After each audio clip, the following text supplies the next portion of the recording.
Surrender किया है।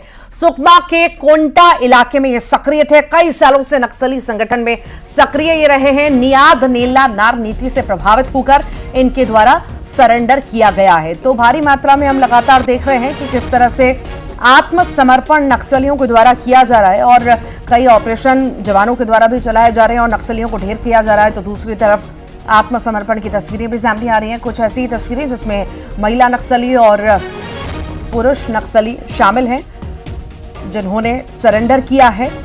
कोंटा इलाके में ये सक्रिय थे लंबे वक्त से और कई सारी वारदातों को अंजाम भी दे चुके थे। अब इनके द्वारा सरेंडर किया गया है।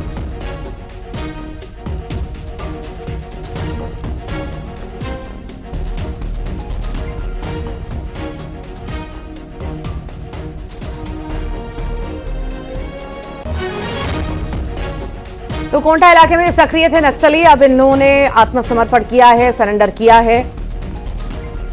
ज्यादा जानकारी के लिए सहयोगी सतीश चांडक हमारे साथ जुड़ गए हैं। सतीश, 4 नक्सलियों का सरेंडर। जी आपको बता दूं कि छत्तीसगढ़ में भाजपा सरकार के बाद में एक नई स्कीम लॉन्च की गई थी, खासकर बस्तर में नियाज नल्ला स्कीम है, जो ग्रामीण इलाकों में खासकर नक्सल इलाकों में गाँव वालों के जो समस्या है उनको दूर करने का प्रयास किया जा रहा है। उनसे प्रभावित होकर 4 माओवादी ने सरेंडर किया है। ये चारों माओवादी पिछले कई सालों से सुकमा जिले के कोंटा इलाके में सक्रिय थे और चारों के सरेंडर करने के बाद में कोंटा इलाके में लगातार जवानों को ऑपरेशन में तेजी आएगी। उनके निशान नहीं पर आने वाले दिनों में जवान आगे की कार्रवाई करेंगे। ठीक, बहुत बहुत शुक्रिया सतीश।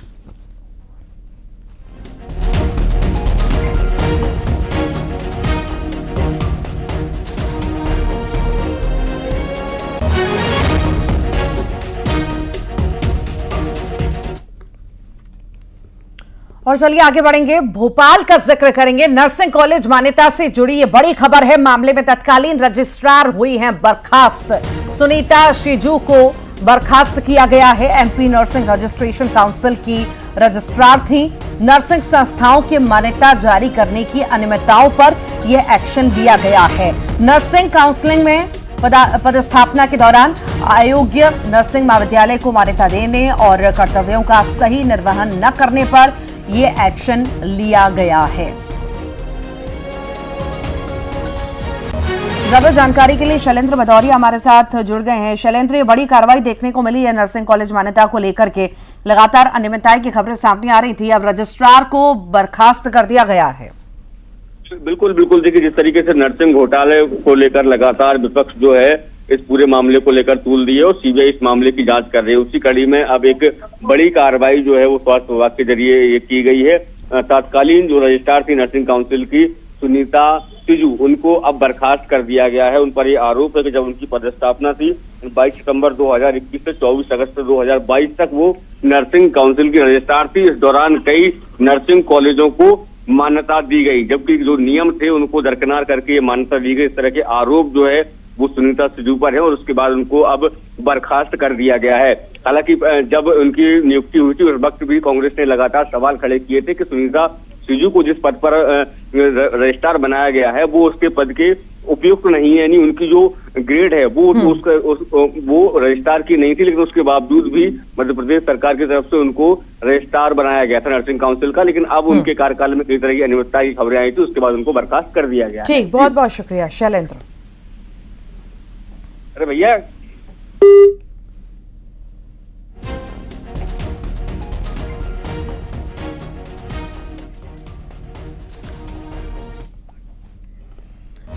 गरियाबंद का जिक्र करेंगे। 7 लाख का गांजा बरामद किया गया है। पुलिस ने 2 तस्करों को गिरफ्तार किया। स्कॉर्पियो से गांजा बरामद किया गया। ओडिशा से यह तस्करी हो रही थी और अब ये गिरफ्तारी हुई है। गांजा तस्कर गिरफ्त में है। 7 लाख का गांजा भी बरामद किया गया। पुलिस ने 2 तस्करों को भी गिरफ्तार किया। दरअसल स्कॉर्पियो से गांजा की बरामदगी की गई है। ओडिशा से ये तस्करी हो रही थी और अब इसमें बड़ी मात्रा में गांजा तो बरामद किया ही गया, साथ ही साथ तस्करों की गिरफ्तारी भी इस मामले में हुई है।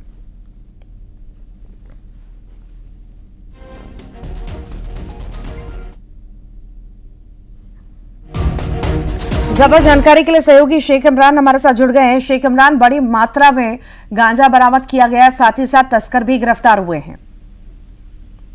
जी बिल्कुल ऋतु, देवभोग पुलिस ने बड़ी कार्रवाई किया है और गांजा तस्कर जब उड़ीसा से लगभग 70 किलो गांजा अपने कार में, स्कॉर्पियो कार में जब ये लेकर आ रहे थे, तभी देवभोग पुलिस को सूचना मिली। तब उड़ीसा बॉर्डर से लगे तेल नदी के सेनमुरा घाट पर चेकिंग के दौरान इस वाहन को घेराबंदी कर और जब तलाशी ली गई तो 70 किलो गांजे इसमें से बरामद हुए, जिसकी कीमत लगभग 7 लाख रुपए है।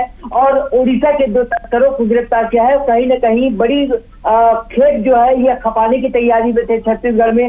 हालांकि ये गांजा कहां से कहां खपाने के लिए ले जाना था, यह अभी पूछताछ कर रही है पुलिस। फिलहाल इस कार्रवाई के बाद कहीं न कहीं हड़कंप मचा हुआ है और एक बड़े तादाद में जिस तरह से गांजा ले जाया जाता है उस पर नकेल देवभोग पुलिस ने कसी है और दोनों तस्करों को गिरफ्तार किया है। दोनों उड़ीसा के रहने वाले हैं और किसके कहने पर इसके पीछे और कौन नहीं है, इस पूरे मामले की जांच पड़ताल देवभोग पुलिस कर रही है। जी ऋतु। ठीक, बहुत बहुत शुक्रिया जानकारी को साझा करने के लिए।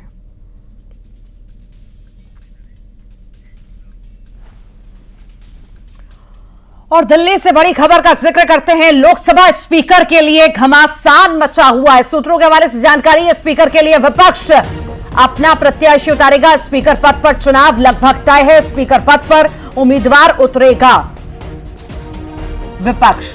डिप्टी स्पीकर और प्रोटेम स्पीकर को लेकर सरकार के रुख से विपक्ष नाराज है। ऐसे में स्पीकर पद को लेकर विपक्ष द्वारा उम्मीदवार उतारा जाना लगभग तय माना जा रहा है।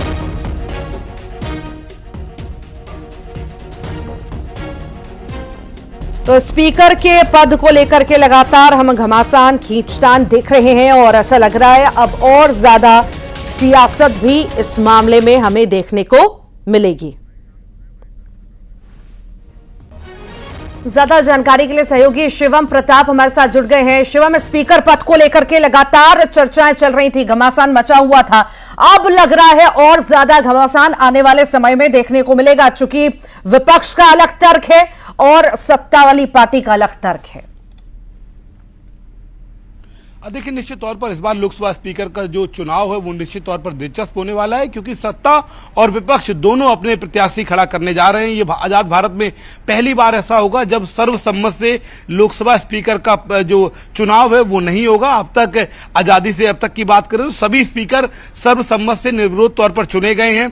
सिर्फ 4 ही ऐसे स्पीकर रहे हैं जिनको रिपीट किया गया है। लेकिन इस बार न्यूज 18 को ऑपोजिशन के सूत्रों ने यह दावा किया है कि जिस तरीके का ऑपोजिशन के साथ केंद्र सरकार ने व्यवहार किया न सिर्फ प्रोटेम स्पीकर में बल्कि डिप्टी स्पीकर के पद को लेकर भी, उसके बाद इंडिया अलायंस ने रणनीति बनाई है कि वो इन चुनावों में लोकसभा स्पीकर के पद पर प्रत्याशी को खड़ा करेगा।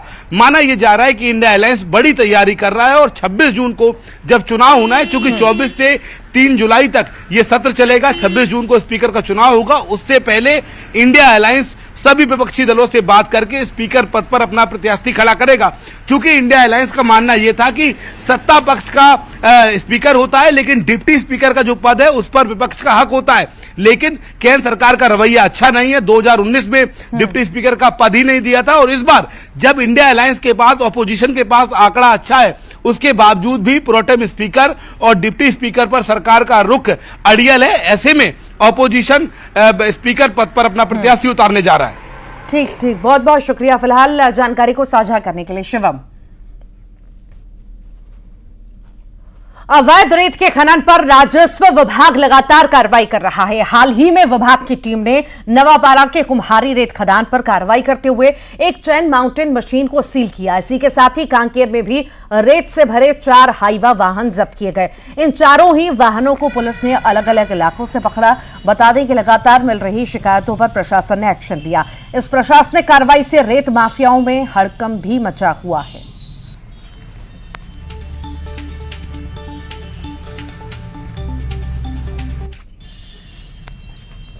दंतेवाड़ा के गांव में जादू टोने के शक में पूर्व सरपंच की हत्या कर दी गई। गांव के ही कुछ लोगों ने मिलकर धारदार हथियार से हमला कर पूर्व सरपंच को मौत के घाट उतार दिया। पुलिस ने शक के आधार पर 3 लोगों को हिरासत में लिया, उनसे पूछताछ की।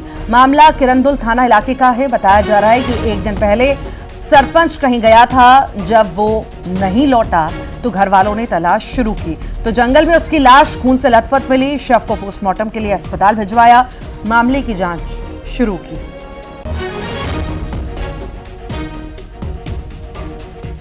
खबर अंबिकापुर से है, जहां 3 महीने से ग्रामीणों को राशन नहीं मिला है और जिससे वो परेशान हो चुके हैं। लोगों ने पीडीएस संचालक पर कार्रवाई की मांग की। उनका आरोप है कि बायोमेट्रिक मशीन में अंगूठा लगवा लिया गया, लेकिन राशन नहीं दिया गया।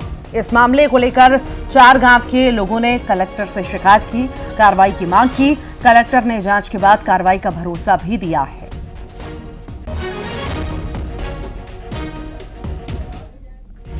नहीं मिलता है, इसीलिए पूरा जितना भी पंचायत के हैं, ककनी पंचायत के सभी सदस्य आए हैं। सभी को राशन मिलना चाहिए। 3 महीने से कछार में राशन नहीं मिला है ककनी पंचायत से। ककनी कछार जो पंचायत है, वहाँ के लोग, कुछ हमारे पटोरा के लोग, कुछ जोरी के लोग, ये सब जगह से लोग आए हुए हैं राशन दुकान के शिकायत करने के लिए। और ख़ासकर जो अपना ककनी का जो है दुकानदार, वो उसकी इतनी शिकायतें थी, गांव वाले पहले भी एसडीएम साहब को शिकायत कर चुके, 2 बार शिकायत कर चुके, लेकिन उसके बाद भी वो चेत नहीं रहा है, न चावल दे रहा है। 3 महीने से आज उन पूरे गांव वालों को चावल नहीं मिला।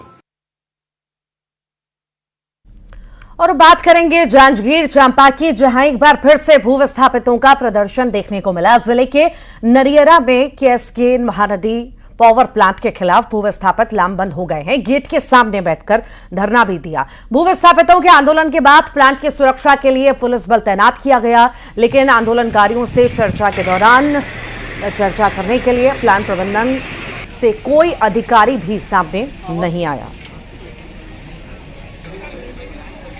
3 दिन तक हमारी धरना आंदोलन चली है और उसके बाद जिला प्रशासन और प्लांट प्रबंधक के द्वारा हम लोग को बोला गया है कि 1 हफ्ते के भीतर सारी मांग आपकी पूर्ण कराई जाएगी। तो हम लोगों ने धरना आंदोलन अपना समाप्त किया था। और चूँकि अभी इतने दिन हो गए हैं, आचार संहिता था, तो हमने अपना आगे ठोस कदम नहीं बढ़ाए थे। अब आचार संहिता खत्म हो गई है, तो हमें अपने हक अधिकार के लिए लड़ना पड़ेगा। आज दिनांक तक हमारी किसी प्रकार का कोई भी मांग पूरा नहीं हुआ है और 10 जून को हम प्रशासन, कलेक्टर साहब, एसपी साहब, एसडीएम साहब को हम अवगत कराएं कि हम ज्ञापन दिए थे कि सर हमारा आज तक कोई भी प्रकार का मांग पूरा नहीं हुआ है और हमारी मांगों को अगर किसी तय नहीं सुना जाएगा तो हम गेट के सामने शांतिपूर्ण धरना आंदोलन देंगे। उसी सिलसिले हम बढ़ाते आगे बढ़ाते हुए हम आज धरना प्रदर्शन शांतिपूर्ण यहाँ बैठ के कर रहे हैं। छत्तीसगढ़ के कई जिलों में सामुदायिक स्वास्थ्य अधिकारियों ने सरकार के खिलाफ मोर्चा खोल दिया है। बलरामपुर में 90 हेल्थ वेलनेस सेंटर के सीएचओ ने अपनी मांगों को लेकर अनिश्चितकालीन हड़ताल की है। सामुदायिक स्वास्थ्य अधिकारियों का कहना है कि 8 महीने से प्रोत्साहन राशि नहीं मिली। उन्होंने ट्रांसफर को मुख्यालय से 8 किलोमीटर के दायरे में ही करने सहित 3 मांगों को लेकर मोर्चा खोला है। इनकी हड़ताल के चलते स्वास्थ्य सेवाओं से जुड़े कई काम भी प्रभावित हुए। यही हाल कोंडागांव में भी रहा, जहां सामुदायिक स्वास्थ्य अधिकारी हड़ताल पर चले गए।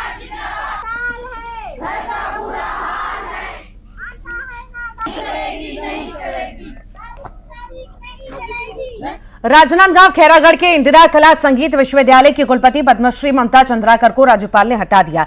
ममता की नियुक्ति को लेकर कई सवाल उठ रहे थे। उनके खिलाफ राष्ट्रपति से सम्मानित शिक्षक बीआर यादव ने सत्याग्रह कर मोर्चा खोल दिया था, जिसके बाद कार्रवाई की गई। इससे पहले यहां के लोगों ने भी काली पट्टी बांधकर मशाल रैली निकाली, विरोध किया।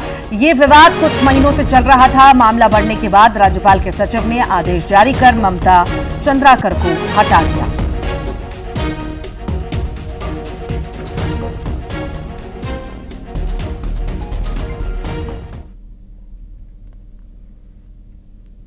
खबर गरियाबंद से है, जहां अमलीपदर में सूखा तेल नदी पर पुल निर्माण का काम अभी तक पूरा नहीं हुआ, अधूरा पड़ा है। बता दें कि साल 2022 में नदी पर पुल निर्माण का काम शुरू हुआ था, जिसकी लागत 7 करोड़ रुपए बताई गई थी। मानसून आने वाला है, ऐसे में नदी में बाढ़ का खतरा बढ़ चुका है, जिससे करीब 40 गांव के लोग परेशान होंगे। मामले को लेकर बिंद्रा नवागढ़ के विधायक जनक ध्रुव ने लापरवाह अधिकारी और ठेकेदार पर कार्रवाई के निर्देश भी दे दिए। 4 साल हो गया, पुलिया बन नहीं पा रहा है और पुलिया नहीं बनने के कारण पानी आ जाता है। हमको भेजी बदर होते हुए घूम करके जाना पड़ता है और इधर का जनप्रतिनिधि, सरपंच लोगों को बहुत परेशानी उठाना पड़ता है। और आने वाले बच्चे लोगों को जो स्कूल आते हैं, वो तो गिरते पड़ते आते हैं, पानी में भी आते हैं, कभी भी दुर्घटना हो जाएगा। इसमें प्रशासन के अधिकारियों को उदासीनता नज़र आ रही है और हम चाह रहे हैं कि जो भी ठेकेदार जो उसको लिए थे और अभी तक पूरा नहीं किए तो उसको खारिज करें, निरस्त करें और रीटेंडर करके नया ठेकेदार को देकर के तत्काल उस पुल का निर्माण करें।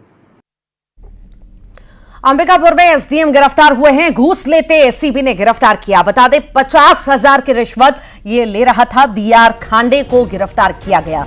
एक महीने में एसीबी की तीसरी ये बड़ी कार्रवाई देखने को मिली है। 50,000 की रिश्वत लेते ये अधिकारी गिरफ्तार हुआ है। अंबिकापुर में एसडीएम की गिरफ्तारी हुई है। दरअसल घूस लेते एसीबी ने गिरफ्तार इसको किया है। 50,000 की रिश्वत ये ले रहा था। बीआर खांडे को गिरफ्तार किया गया। एक महीने में एसीबी की तीसरी बड़ी कार्रवाई देखने को मिली है। ज्यादा जानकारी लेंगे सहयोगी श्रवण महंत हमारे साथ जुड़ गए हैं। श्रवण, एसडीएम घूस लेते गिरफ्तार हुआ है, बड़ी कार्रवाई को अंजाम दिया गया एसीबी के द्वारा। श्रवण, आपको मेरी आवाज मिल पा रही है? जी जी बिल्कुल मिल रही है आवाज जी। आपकी। बड़ी कार्रवाई को अंजाम दिया गया एसीबी द्वारा। एसडीएम पर गाज गिरी है, घूस लेते गिरफ्तार हुए हैं।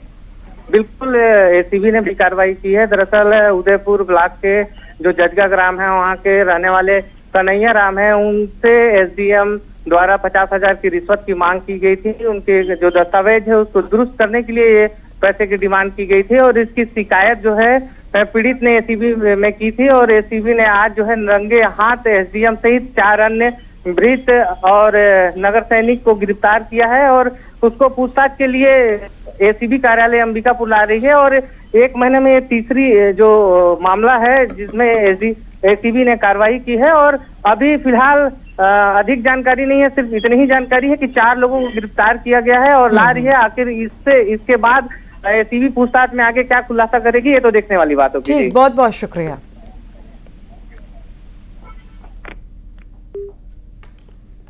बिलासपुर का जिक्र करेंगे जहां अतिक्रमण के खिलाफ बुलडोजर चला और यहां नगर निगम ने 742 घरों पर कार्रवाई की। इस कार्रवाई की याद निगम को बारिश से पहले आई है। यहां सुबह से ही मकानों और दुकानों पर बुलडोजर चलाया गया। कार्रवाई के दौरान निगम की टीम और लोगों के बीच विवाद भी हुआ। आपको बता दें कि शहर के चांटीडीह के मेलापारा में यह कार्रवाई हुई। वहीं पुलिस ने कार्रवाई का विरोध कर रहे 4 लोगों को भी गिरफ्तार किया है। बिलासपुर में नगर निगम की अतिक्रमण की कार्रवाई लगातार जारी। आप देख सकते हैं कि इस वक्त मैं चांटीडीह मेलापारा में मौजूद हूं और यहां पर उन झुग्गी झोपड़ियों को तोड़ा जा रहा है जो काफी सालों से यहां पर था और इसकी जगह पे नगर निगम ने अशोक नगर में एक अटल आवास बनाकर इनको शिफ्ट किया। लेकिन चूंकि 1160 लोग हैं, ऐसे में संख्या यहां पर लोगों की ज्यादा है तो पूरे लोग जो है वो शिफ्ट नहीं हो सके हैं। यही वजह है कि आप देख सकते हैं कि अभी भी जो है अतिक्रमण की कार्रवाई की जा रही है और लोगों को यहां से दूसरे जगह शिफ्ट किया जा रहा है। बोलूं सर, घर ही नहीं मिला है तो रोड में ही रहेंगे आप। और कौन है जिसका मकान नहीं मिला? आप कहाँ रहती हैं? मैं यहीं रहता हूँ। हाँ, तो मकान नहीं मिला आप लोगों को? नहीं सर, नहीं। क्या चाहते हो आप लोग? मकान देवे तभी तो बने, कहाँ रहे। देखिए का मकान तोड़ रहे हैं तो कोई सूचना नहीं थी निगम की?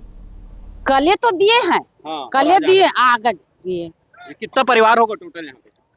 हम लोग हैं, बहुत घर है अभी तो, बहुत घर है। सबको वहीं शिफ्ट कर रहे हैं। हाँ, इसका निर्माण कार्य पूर्ण हो चुका है। इनको आवंटन दे दिया जा चुका है। अब इन लोग शिफ्ट हो रहे हैं प्रधानमंत्री आवास। मानसून आ गया है, ऐसे में इस समय इन लोगों के लिए सबसे बड़ी समस्या यह है कि इनका जीवन बसर गुजर बसर कहाँ होगा, ये सबसे बड़ी बात है। हालांकि निगम जरूर ये कह रहा है कि उन लोगों को चिन्हांकित किया जा रहा है जिन लोगों को मकान नहीं मिला है ताकि उनको मकान दिया जा सके। फिलहाल अभी समस्या बहुत बड़ी है इन लोगों के सामने। भिलाई का जिक्र करते हैं। कल आधे शहर को पानी नहीं मिलेगा। 66 MLD फिल्टर प्लांट में खराबी आ चुकी है। भिलाई और रिसाली निगम के कई वार्ड प्रभावित होंगे। इससे कल देर रात तक काम पूरा होने की संभावना है। प्रभावित क्षेत्रों में टैंकरों से पानी की सप्लाई होगी। तो कई सारे क्षेत्रों में पानी नहीं आएगा और इससे कहीं ना कहीं परेशानी होगी, पर राहत की बात यह है कि टैंकरों से सप्लाई भी किया जाएगा। आधे शहर को पानी नहीं मिलेगा। भिलाई का हम जिक्र कर रहे हैं। 66 MLD फिल्टर प्लांट में खराबी आ चुकी है और इसकी मरम्मत का काम जो है जारी है। अब मरम्मत जब तक होगी तब तक प्रभावित कई सारे लोग होते हुए नजर आएंगे। ज्यादा जानकारी के लिए सहयोगी मिथिलेश ठाकुर हमारे साथ जुड़ गए हैं। मिथिलेश, मरम्मत का काम चल रहा है और कल पूरा दिन हम ये माने कि पानी सप्लाई नहीं होगा? जी बिल्कुल निश्चित है कि कल जो है वो पानी की सप्लाई नहीं होगी। जो 66 MLD फिल्टर प्लांट से जितने भी एरिया में पानी की सप्लाई होती है, खासतौर पर नगर निगम भिलाई का आधा क्षेत्र और रिसाली नगर निगम के क्षेत्र में यहाँ पर इस फिल्टर प्लांट से पानी की सप्लाई होती है, कई वार्डों में वो पानी की सप्लाई नहीं होती। रिसाली नगर निगम की बात करें तो करीब 35 वार्ड इसमें प्रभावित होंगे और इसी तरह से लगभग जो है वो भिलाई नगर निगम का क्षेत्र भी ऐसे ही प्रभावित होगा। तो हजारों लोगों को पानी की सप्लाई नहीं हो पाएगी, लेकिन निगम ने दावा किया कि जहाँ भी ऐसे पानी की दिक्कत होगी तो वो टैंकों के माध्यम से पानी की सप्लाई की जाएगी। कल रात तक ये उम्मीद की जा रही है कि ये जो है व्यवस्था दुरुस्त कर ली जाएगी। ये बताया जा रहा है कि 66 MLD filter plant short circuit हुआ है, आज इसको बनाने में 24 घंटे करीब लग सकते हैं। तो ऐसे में जब लोगों को ही जागरूक रहना पड़ेगा, पानी बचा कर चले और निगम को ये है कोशिश की जो भी प्रभावित वाले क्षेत्र हैं वहां पर पानी की सप्लाई जल्द से जल्द करें। ठीक, बहुत बहुत शुक्रिया मिथिलेश जानकारी को साझा करने के लिए।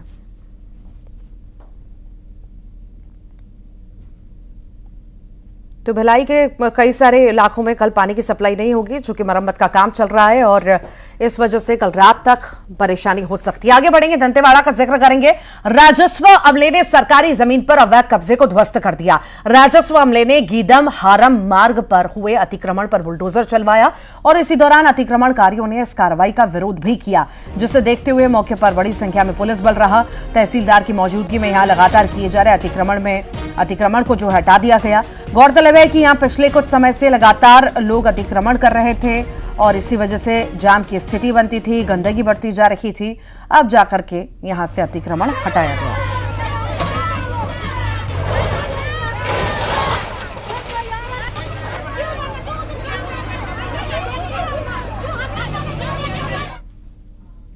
और अब बात मौसम की। बलरामपुर में मौसम का मिजाज पूरी तरह से बदल चुका है। यहां तेज हवाओं के साथ बारिश हुई, जिससे तापमान में भी गिरावट आई।